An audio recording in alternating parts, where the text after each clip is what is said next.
Welcome to Backstage with Richard Ridge. SAG-AFTRA Foundation hosted a screening of NBC's Hairspray Live, which was followed by a Q&A, which I moderated with one of its stars, Tony Award winner Kristin Chenoweth, and award-winning executive producer Neil Meron. Enjoy.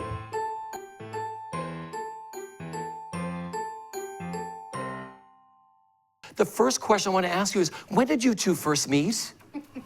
Well, it's, we met... I was 16. She was 16, winning a Tony Award for You're a Good Man, Charlie Brown. Yes. And we offered her a role in Annie that we did on ABC. We didn't want the show to close, but at the same time, we wanted the show to close because if the show closed, we would have her in the cast. And she won the Tony Award, and the show closed about a week later, and she was on a plane the next day, and it was her film debut. Yeah. And we've been besties. Since then. Yeah. Since then, yeah. It's like my brother. Yeah, I mean, and we've done about 5 projects together, including Promises, Promises. Yes, Promises, Promises. A lot of fans here from that. You know, that's one of my all-time favorites. I was so proud of that show, and to be with who would then ultimately become truly one of my best friends, Sean Hayes. Yeah. We had such a great cast. It was a big family. Yeah. It was, and I look back on it, and it was so, you know, Burt Bacharach and Hal David, their score is so beloved. Yeah. And then, of course, we did Music Man together, and it just continues on. And then Hairspray, and it just continues on. You know, I called up Kristin and I said, how would you feel about playing Velma? It was one of those phone calls. She said, yes! Those are those great phone calls you get through life, right? You know, at this, you know, we all have lived, right? And now we get sometimes phone calls you just don't want. But when I know Neil calls, I'm like, all right. Yeah. It's either going to be really funny about life, or it's going to be maybe something cool. And Or sometimes I call just for dinner. Yeah, exactly. When are we going to Joe Allen's? When are we going to go see? When are we going to go to dinner in LA? Yeah. Well, my first question is for Neil. How did you decide on Hairspray as your next big live production? After coming off of The Wiz, which was really great for us. Let's hear it for The Wiz Live. Yes. Yes. I loved The Wiz. We were thinking about, you know, it was a very meaningful experience, and Hairspray kind of just felt right, just in terms of the message, the energy, and the opportunity to honor what it was on Broadway. Because Craig Zadan and I did the movie version, but it was a movie. It wasn't the Broadway version. And what we try to do on TV is we try to honor Broadway, and we try to get the best cast possible. And it was also the opportunity that Harvey didn't have in the movie, to have him preserve his greatest role. Yeah. Velma Von Tussle. How much fun was she to play? Judine is here from Yes. the Where's Judine? Right here. Judine Hi, baby. Somerville, one of the Dynamites, right here. Yes. Welcome. That's like a royalty. That's Hairspray and Broadway royalty right there. But back to me. So, you know I'm king girl.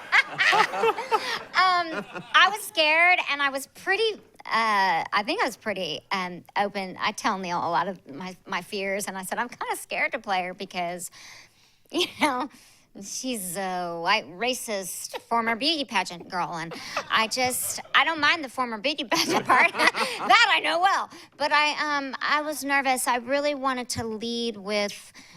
Of course, racism is a key and a tone in the piece but it's really about the music and the message, right? Which is hope and love and forgiveness, and that's what I wanted. That's what I in my 8 bars and You Can't Stop the Beat. I tried to have all of that happen for her, but I did want to lead with who she is because that's. It's like not having an antagonist or protagonist in the piece. But I also wanted people to understand that it was of a time, and in some ways and in some areas of our country and places in the world, we have not moved forward as much as we need to. And I hoped that when people watched her, they would say, I know somebody like that, and maybe I can influence them. And also, not just with racism, but just leading with sort of hate. So once I understood and went, okay, there's that. Now what else is there that you can sort of have that's sort of redeemable and fun, if you can? And I thought, you know what? She's living through her child, and the truth is, she still thinks, if I really believe that Velma can hold the title of Miss Baltimore Crabs at any point, then that is the humor in it. And she does say, I might have to fill this moment at any time. Yeah. And she means it. So if her daughter, Amber, can't do it, she's ready. So that's what I tried to live with and concentrate on. And I also viewed it as she was sort of not crazy, but lived in her own world of pageantry and perfection. So that's the way I could kind of live with playing that kind of part. Yeah. Anyway, that's a long answer, but you know, you have to think of those things when you're playing an unlikable person. Yeah.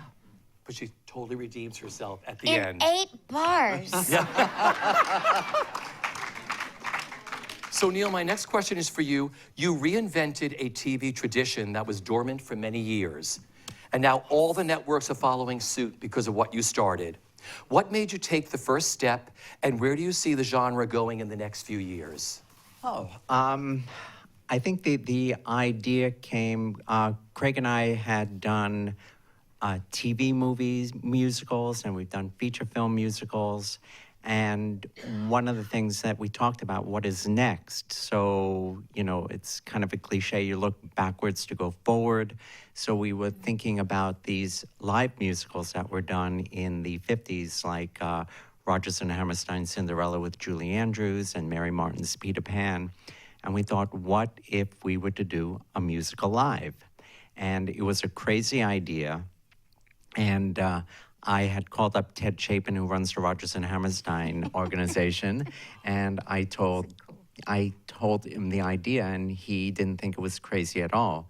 So given that knowledge that we were able to get the rights, we called up Bob Greenblatt, who's the chairman of NBC, and a big theater advocate and a theater producer, one of the producers of Dear Evan Hansen, and a great friend. And he actually, we didn't call. He called us around the same time, and he said, how would you guys like to do a new TV movie version of Oklahoma? And Hello, I'm from Oklahoma. and we said no. Dang it. We have something better. And then we pitched him the idea of Sound of Music Live. And it was kind of exactly the reaction we wanted because he understood the possible event nature of it. And from that moment on, we made the deal with Rodgers and Hammerstein, and we called Carrie Underwood. And without, you know, without Carrie, this basically, a lot of the credit for the success of this whole genre is due to Carrie. For sure. I mean, she carried it, no pun intended. She actually shouldered that responsibility. She did. And as far as we were all concerned, she did a fantastic job. And out of that became a tradition. So you know where she's from too, right? Maine. Oklahoma. There's a lot of talent in Oklahoma. A lot of talent. Yeah, there's a good song. Now I'm going to play Aunt Eller when you guys finally get around to it. No, it's okay. It's okay. I can churn butter. Annie. And what'd you say? Ado Annie. Oh, well, yeah, she likes whoever she's with. But you say no a lot. Oh, sorry, we're having our own little party. I love it. I love it. I just want to say this too. I think it's awesome that it happened in the universe with it was it had to be Craig and Neil, and it had to be Bob, and it had to be NBC because NBC had originally done Amal and the Night Visitors. And they did Peter Pan. And but in the they were like the originators of it, and so just full circle thing. Well, Kristin, take us into the rehearsal process, working out both the choreography and the camera blocking and singing live for television, because she just finished her Broadway show. I mean, she literally brought her concert to Broadway, took the entire town by storm. And then, it was extended when... Yes. And then you flew out. I think I saw you that last night, and you're like, I'm flying out to California. I start rehearsals like at 8 a.m. the next day. Yes. So tell the audience what that was like, leaving Broadway and then going out there, and your number was done first, I think, like you. Well, they Miss had been, Baltimore Crabs? I believe they had been rehearsing a Hairspray for a couple weeks before, and so they had they have it so organized, as you know, Jenny. I mean, it was organized. So when I arrived to start putting myself in the show, Kenny and of course Jerry Mitchell, the great Jerry Mitchell, were ready, and we did. I started with Baltimore Crabs, so I flew out after my love letter to Broadway and started, and it was actually great because I'm one of those, and I know that you young artists out there or people who've done shows, I could be the one that gets sad after a piece is done, and after my love letter, which was a bucket list for any career, and you know this about me. Richie, you know, it was a special time in my life, and I was sad. I didn't want it to end, but then I show up in Hairspray, and I see all these kids, and I meet some of the greatest people in my career so far, and I'm with, family. It just kept the circle going and the inspiration going, and I get a little emotional when I think about it because I thank you God for that, because I could have been sad. But then a Hairspray happened, and it just continued and continued. I'm not gonna lie, there were a couple days that I was like, I cannot remember, you can't stop the beat. I was tired, but it just filled me up in a way. And then of course we all got really close, and none of us wanted to say goodbye, and we really haven't. We're still very tight. I talk to J Hud all the time, and Jadine emailed me the other night. I mean, we of course Dove is like my own kid, and Ariana, and I don't know. I'm just and Maddie, I just had her sing for good with me, and I can never remember how to say this. It rhymes with Doritos, and I think you say it's Cerritos, California.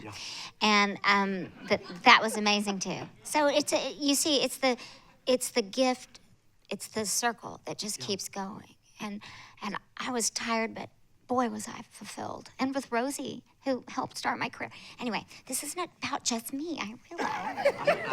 I don't mind. Well, I want to go back to Neil. When you sit here and you watch this, you realize this was one night. This whole show was done live. Seriously. We had goosebumps. I was watching it. I was dancing up there too, doing the same thing you were. But you think about the people, the number of people that went into making that happen, Neil. Just tell the audience about the number. I think we did some sort of rough estimate, and it's probably about 500 people. Including cast and crew that all gear themselves for this one night. That's only on the production and cast level. And then there are all the people that work behind the scenes at the network, at the publicity department, and the marketing department, and the advertising department. So it's a lot of people that kind of focus on this one night of broadcasting. And there's a lot riding on it. I mean, insofar as bringing the theater experience to people's homes for it to be successful, and that's always been kind of a goal of ours, is to kind of make that more tangible in people's homes, and because it used to be where theater was a bad word, it was a dirty word, you didn't say it if you wanted to get something sold, you know that you can't do anything like theater, and this kind of took this whole live musical event yearly has kind of taken the stench away a little bit. So now it's not such a dirty word. Because that was my next question. Talk about how these live events spark a passion for the arts in everyone. And people who may not be able to get to Broadway, and you give them Broadway on TV live once a year. I mean, for me, like growing up in Oklahoma, as you now know, we could never have afforded to go for even 2 or 3 days, had dinner, stayed in a hotel. So when Sound of Music started, and we know that sometimes our Broadway community, look, there's no better community in the world than Broadway, in my opinion, but we're also very, we critique. Snarky. We critique, we want to see it done right. And when I saw The Sound of Music, I was sitting at home. I remember I had to DVR it because I was working, and I saw it. I was so proud. I thought, first of all, Carrie Underwood is doing something outside of the box for her, and doing good. I mean, let's think about it. She's playing Maria Von Trapp. Never mind climbing a Swiss mountain. She's got to sing all those songs. So the kids were great. Everybody was great. And then then it became okay. Then everybody's waiting to see, what are they going to do next? What are they going to do? Especially the Broadway community. The people that had their knife and fork out are now, and saliva. Now they're waiting. Maybe I'm going to get it. And I did the same thing watching Peter Pan. And I thought, yes, we're seeing Christopher Walken doing something live. This isn't crazy good. And then we see The Wiz, which I was in my tub going, I should be in this, but there's really not a part for me. And then when Hairspray came, I thought, oh, please, God, let me get, some part. And I knew they were doing it, but I would never cross that boundary, but I was so glad. And then, of course, after it's over, we hear rumors of what they're going to do. So what you've done, is not only made theater cool again, but you've made it the it thing. Yeah. The it thing. Now, other networks and other places are doing it, maybe not altogether live. Trust me, we are doing it live. So I'm just saying, to be friendly and know somebody who cares about the theater, and this was before. Remember, Annie was 2000? 1999. Okay, and I was just 16. So, that's right. They started it. And it evolved, from TV movies to movies, and now live. I'm so very proud. I can say it because I've known him for so long, and he's sitting here. But he knows that him and Craig know how I feel, and of course that extends to the NBC and Bob Greenblatt. So that's a long-winded answer, and I know people got to pee. So. Neil, it must be great for you starting in the theater and your love for the theater. Of what? Yeah, I mean, it's. I was telling my friend earlier, that I had always wanted a career in the theater. And moving out to Hollywood, you think you're going to leave it behind. But I think we found a way of incorporating our love for the theater in the work that we do out there. And even in things that don't necessarily seem to be theater-based, we kind of inject our own kind of like Where's Waldo theater reference to it. So people that know, and I know, that it's a nod as opposed to it really being a theater piece. It's been incredibly gratifying that people kind of have glommed on to the passion, and that it isn't, Bob said something really smart. He said that theater used to be thought of as rarefied, but when you have touring productions of Phantom of the Opera and Wicked and Jersey Boys and all these other musicals that tour around so extensively and go to small cities, it's not as foreign, that there is a knowledge. And so doing it on TV is taking it another step further, and it really is kind of an unspoken mission. For Neil, what were some of the changes you incorporated into Hairspray from last year's The Wiz Live? How did the move to a studio backlot change your approach to these shows? It's a good question, Richie. Yeah. Each iteration of the live musicals has been different for us. When we started with Sound of Music, we really didn't know what we were doing, so it was basically very proscenium. And then after that was broadcast, we thought, why don't we try something different? So with Peter Pan, it became more 360. It was very expansive with Neverland and our sets and the flying, which actually didn't work until the night, until it was broadcast. We were rehearsing the flying right up until that moment. And then with The Wiz, what we did was, it was proscenium, but we decided that we'd use the LED screens in a very bold way and a very much bright way, which was very successful. And then switching it up to Hairspray, I mean, then came Grease Live, which was really excellent. And they went outdoors. And what's so great is that everybody can grow from everybody else's experiences. So we took the experience of Grease Live, and then we added other touches in terms of actual sets on the back lot. And it was more of a hybrid in terms of film, TV, and movies. The others were kind of hybrids of film, of TV and theater. So I think we've kind of rearranged our thinking in terms of Hairspray Live. What an incredible creative team. Oh, yeah. Talk about, Alex and Kenny and Mark and Scott and everybody. What a team, the A-team, right? Yeah, that is the dream team. We had the good fortune of working with Kenny Leon before on The Wiz, and we also had worked with him earlier. We did Raisin in the Sun for TV, so he's one of our favorite directors. And Alex Rosinski, who did the TV camera work, is kind of brilliant. He's kind of one of these intense guys that just... Yeah, and he's very into counting, if you knew what was going on in the truck. And then, of course, to have Jerry Mitchell recreate his choreography. Derek McLean, who did the production design, has done all of the TV musicals for us. Mary Vogt did the costumes, who has worked with Kristin before on Pushing Daisies. And she's really extraordinary. And so we're blessed with this great little band of artists that really understand what we're all trying to do. And it's a great group of artists that have the same goal. Let's talk about the day of. I mean, you all saw this thing. Someone calls action in the truck, right? I mean, Neil's in the truck. I mean, what was that day like for you, Kristin? I mean, she posted a beautiful picture on Facebook. What went on her wig cap before you put your wig on, right? It looked like something out of like... Alien. It's like 3 or 4 microphones and so much wire, right? I'm the crazy person that doesn't want my microphone to show.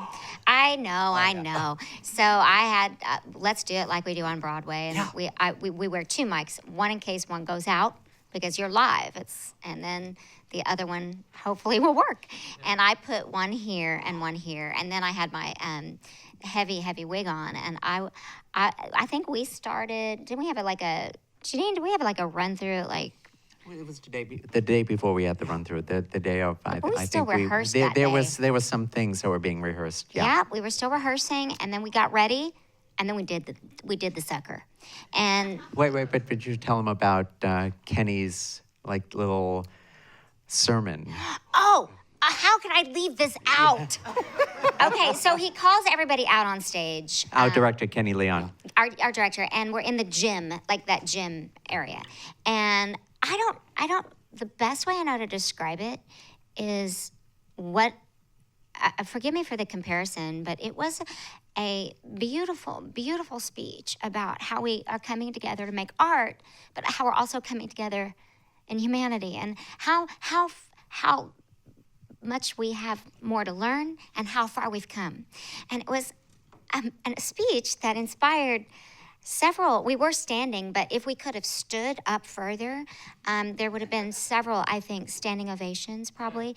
I think it likened itself to, I mean, for me, it would have been just like, I mean, I want to use the comparison. It was a Martin Luther King, like, it was a humanity. It was a humanity speech. Yeah, I'm Jewish, and it felt like I was in church. Oh, shalom. Oh, we were so, I mean, we were all like, I was like, he's seriously going to do this to me right before I walk out there? I mean, we were kind of a mess, but it also, inspired us and it gave us the perfect tone to begin our And piece. Rosie O'Donnell, I'll remember. Rosie was Beside herself. There were two of her. Crying. Yeah, She was a wreck. she was a wreck. Yeah, she was, and a wreck at the end. You were a wreck at the I end. was too. I was crying. It was special. Yeah.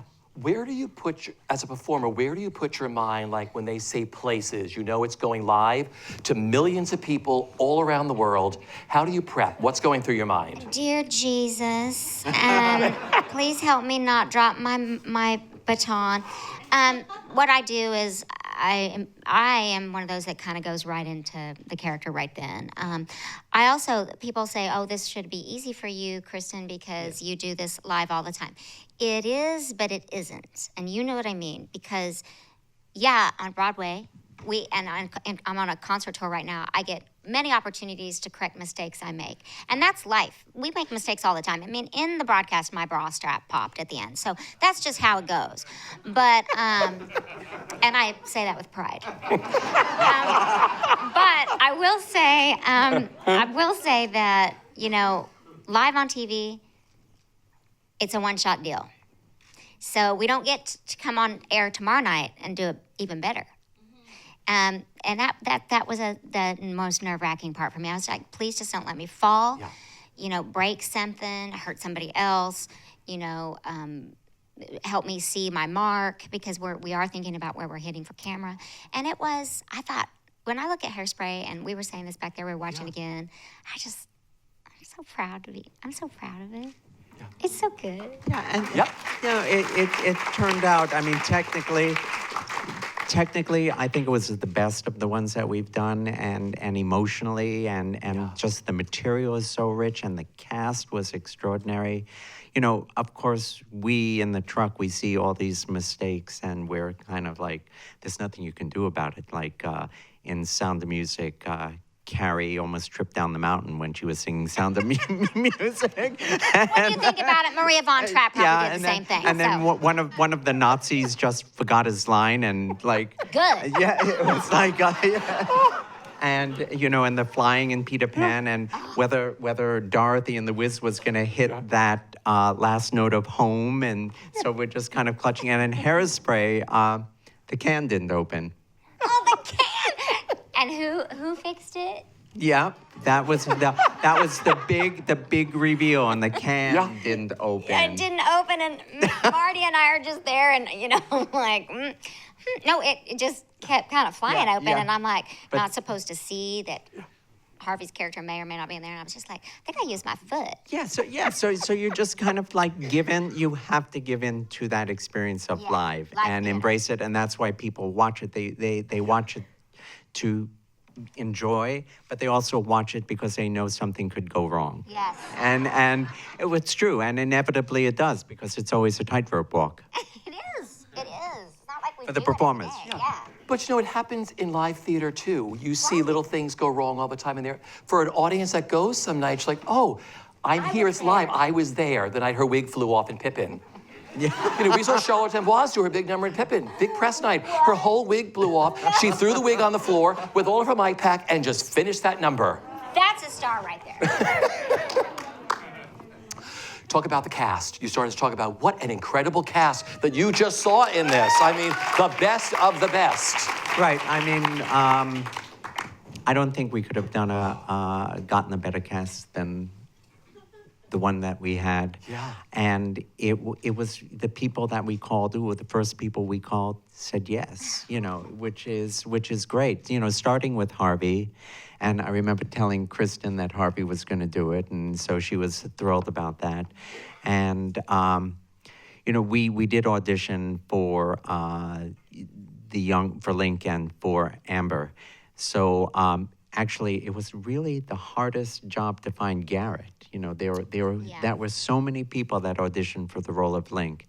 And Dove we wanted from the start because we knew she had this history with Kristin, but she was doing... Wasn't she doing the movie with you? No, she was doing... a movie together. We played mother and daughter. Yeah. I said, I know you don't care, but it should be Dove. Yeah. I mean, they always make the right decision, but then when I found out, I was so happy.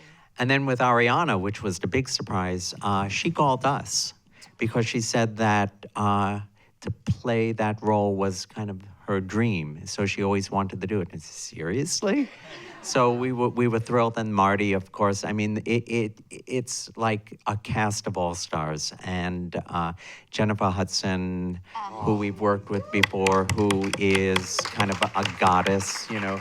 Well, I think we all kind of have crushes on Jennifer Hudson, and I think she must be getting tired of videos from me in the middle of the night. I hope she's sleeping for some of that. No, she's not. She videos me back. She'll be like, she'll sing something. I'm like, she's just saying like her dialogue to me, and I love her.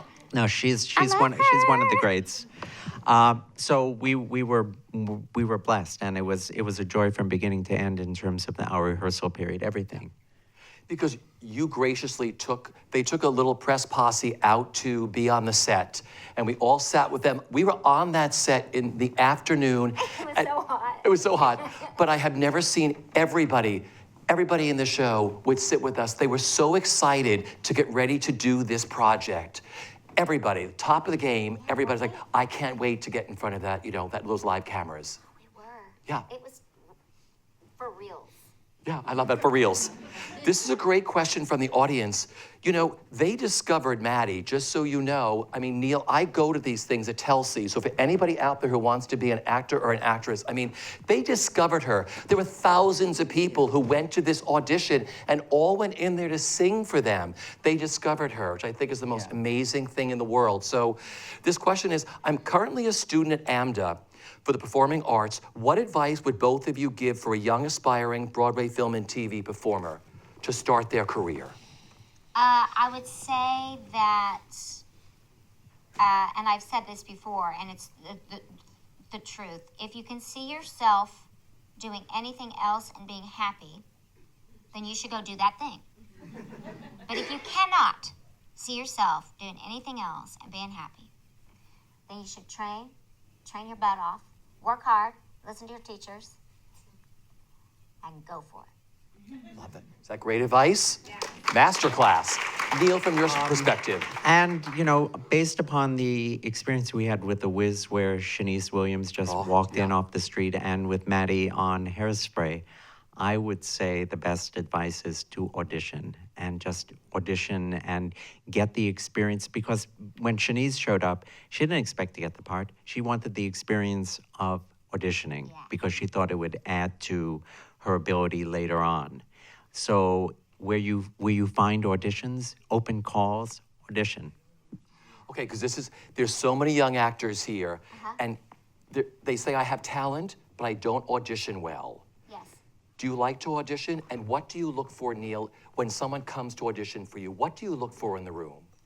I think a lot of actors think that the people behind the desk don't want them to do good, and my experience being behind the desk is you want somebody to come in and blow your socks off, and usually the person that comes in the room informs you that they're the person that you're looking for, and sometimes like a lot of actors go out and they think they did a lousy job, and that's not sometimes the case. Sometimes it just isn't exactly what the people behind the desk have in mind for the part. It's not that you're not talented. It's not that you're not great. It's not that you're not going to work all the time.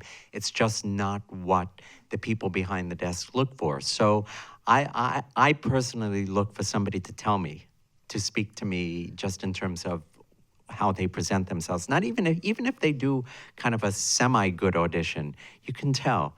When Maddie first came in, she was okay, but there was something, and there was something that Bernie Telsey, the casting director, saw, and he said, "No, you gotta see her again." So we brought her back, and we thought, "Oh, she is good." And then the next time she came back, we decided that we'd put her in Tracy gear. So we put on the wig, and we gave her some costumes, and then it was undeniable. So it's such a kind of a hard thing to describe, but it's usually not the actor coming in. It's just the combination of things. A connection. Yeah. Yeah, I mean, listening to him talk is such a great also reminder for me too, because you know, a lot of times as I speak directly to young artists, we put ourselves in in a box. Oh, we're perfect for this part, and we're perfect for this part. And I can remember there was a show that I was on Broadway, Kander and Ebb musical. Scott Ellis directed and Susan Stroman choreographed, called Still Pier, about, thank you guys. I was there opening night. Yes, you were.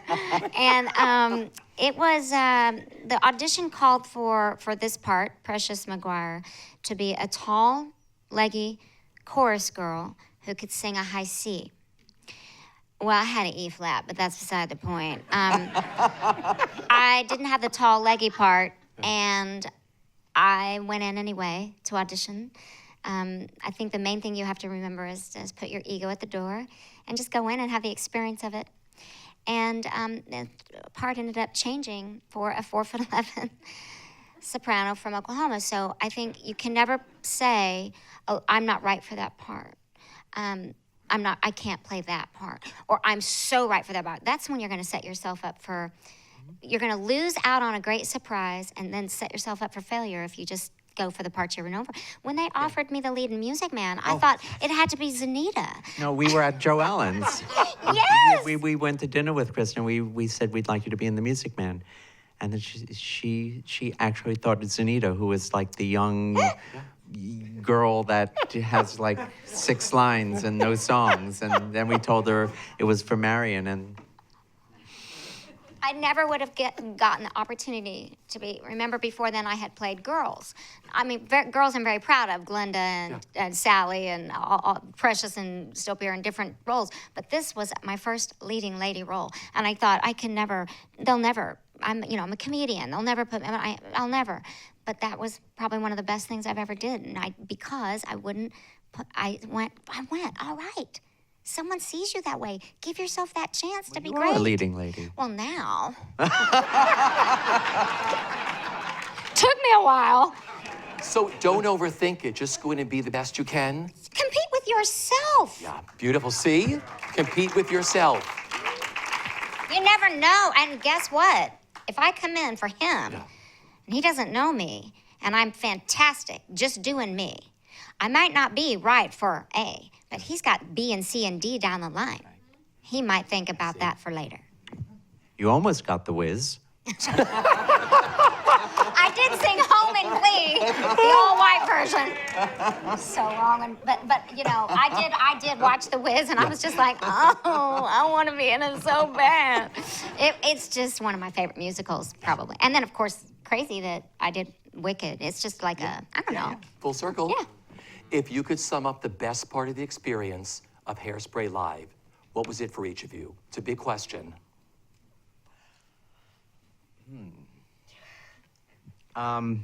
I would say my favorite experience, which might dovetail with yours, was the family environment of it all. Because everybody had their focus on the same thing. And when you're in a creative environment, sometimes that's kind of rare, where you all are focused on doing the same thing. And that, to me, was very, very moving. Yeah. Kristin, for you. I think ditto, for sure. Getting to be with family, and I had become. I'm very close with Dove. If I had my own child, it would be her. Ariana, I've known since she was 9. Obviously, being back with Neil and Craig. Sean Hayes, being with Sean and Rosie, but also just getting to be with the history of the show itself. Like, looking at Judine and just knowing that she had been there, and that you loved the piece so much, and getting to be back with Harvey, and that you care about the piece. Watching someone else, that's the way I am with the music theater, because we both know that when it's done well, it takes the highest form of skill set there is. When it's done poorly, then we are subject to be made fun of, and we should be. But when it's done well, there's nothing more gratifying, in my opinion. Yeah. And I felt like that we were doing it, that we were just doing it well. And it starts at the top. Yeah. It starts at the top. Yeah. I mean, it was amazing. And from being there from the beginning, I get goosebumps. And this little guy was in my stomach when I did Hairspray. Yep, that's right. Yeah. And I mean, it's amazing. See? I love Neil and Craig. If they never do another musical, that's not going to happen. I love them to life because We're doing that. family environment, it's real. It's the real thing in real time. And every star on that show was real and fabulous. And to me, that's the most important thing. Yep. The realness of it. It starts at the top. That's what I But it was think. also Love the SAG, timing. that's It was also it was also the timing of when it was broadcast, and unfortunately continues in terms of the message that I think drew us even closer, because we knew that what Hairspray was about was very timely, and it was a moment to kind of like really come together with all of the strife that was going on outside, and the rise of racism, that to have something about self-acceptance, about coming together, about The responsibility of it. yeah. So it just, everything kind of connected. All the dots connected with the history of the piece, with the cast, with the production team, and the time. My last question is a personal question for both of you. Yes, I'm single. I don't talk. This is my boyfriend. What is the Yes, best? we have an announcement to make. I love this. Might as well do it here. Richie, it's yours. It's yours. What is the best bit of advice that you live by, that you've been given, either personally or professionally, that you live by? Best bit of advice. You both have these incredible careers and how you handle yourselves through life. Well, I don't always do it. My dad has always told me since I was my dad always told me since I was really little, littler than I am, he would say, don't sweat the small stuff. Yeah. And I always thought, yeah. And as I've gotten older, that's something I've really had to, like, you know, this angel and the devil, and, you know, not sweating the small stuff. There's bigger issues in the world, and there's always somebody who's got it harder, and that's a great piece of advice. I don't always listen to it as much as I wish I did, but it's a great piece of advice. So for you little nuggets down there, when things get rough, and there's so-and-so said something about you over here, and someone did something, not only do you say delete, but you just don't sweat the small stuff. See? Just don't sweat the small stuff. Great advice. I have to take it every day. Neil, for you. It's not that I think about this all the time, but it's usually when I'm searching for an answer, it's usually very, very clear and very close to me, the answers. Yeah. So it's about identifying what's in your vicinity that can get you to your goal. So so I've always kind of lived that way. And I've just been able to identify what the answers are. Beautiful advice, too. Thank you. This has been such Thank a you, Richie. We remarkable love you. evening, right? We love you. Well, I love both of you, but ladies and gentlemen, Kristin Chenoweth, Neil Meron, Hairspray Live.